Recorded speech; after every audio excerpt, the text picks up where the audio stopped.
Foreign Minister Stephen Smith is in regular contact with his Indonesian counterparts over the movement of the Oceanic Viking, and he joins me now from Parliament House.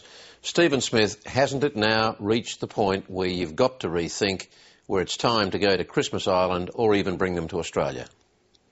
No, Kerry, we continue to be in discussions with the Indonesian authorities in Jakarta to implement the agreement made between President Yudhoyono and Prime Minister Rudd, which was that the Oceanic Viking would proceed to Indonesia. The Sri Lankan asylum seekers would be disembarked from the Oceanic Viking and processed in Indonesia with UNHCR processes.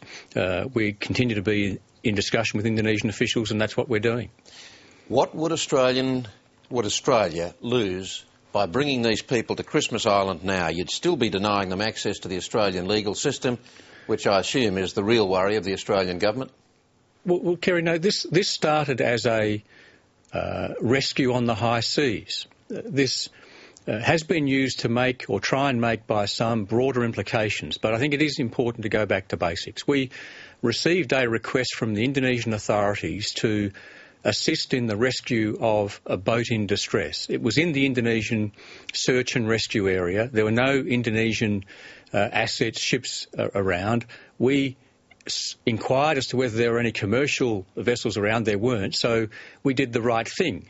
We rescued the boat. We then had a discussion with Indonesia. There was no compulsion for Australia to take the boat to an Australian port, no compulsion for Indonesia to receive it in an Indonesian port. We had a discussion with Indonesia. Indonesia, through the President, agreed that for good humanitarian and safety at sea reasons, it would go to an Indonesian port, and there, in accordance with Indonesian procedures which have been in place since 2002, they'd be processed by the UNHCR, the United Nations High Commissioner for Refugees. Now, but just let me interrupt you there. We understand that. That was 10 days ago when this started. You've heard the Indonesian Foreign Ministry spokesman today saying, we're not going to force them. We're not going to force them onto our ship. We're not going to force them into our country. They're not cooperating. They're not going to go. What do you do now? Well, we're doing what we started out to do. We're going to complete a search and rescue mission, and we are going to be patient as we have been, both with the Sri Lankan asylum seekers on board and also in our discussions with Indonesian authorities. Now, it's quite clear. What are you going to say to the Indonesians if they continue to say to you what they've said on ABC News and our program tonight? They're not going to force these people to come into their country.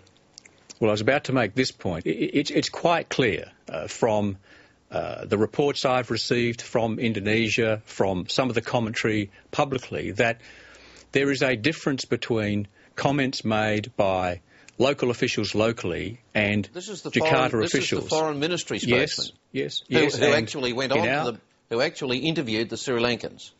Well, he didn't interview the Sri Lankans. What occurred, Kerry, was that he went on to the vessel. He asked the Sri Lankan group whether they wanted to go to Indonesia. They said no, they want to go to Australia. And he said, I'll now go and get some instructions from Jakarta. It's quite clear within Indonesia that the people on the ground in and around the Oceanic Viking are consulting assiduously with Jakarta. That is not unreasonable. This is special circumstances. In some respects, are unique circumstances. So the officials on the ground are swapping everything with Jakarta, as are we. But the official on the ground who was interviewed today is saying that their advice is that it would be illegal, it would be against international law for them to compel these Sri Lankans to come to their country. Are you prepared, is Australia prepared to use force to somehow compel them onto an Indonesian boat? Well, I've said on a number of occasions in recent days that I remain hopeful that this can be done in a civilised and dignified way. It can be done in cooperation between Australian and Indonesian officials, and also in cooperation with the Sri Lankans on board. There is an important point here, Kerry, is that we very strongly support the right of someone to make a claim for refugee status under the Convention. We robustly defend that.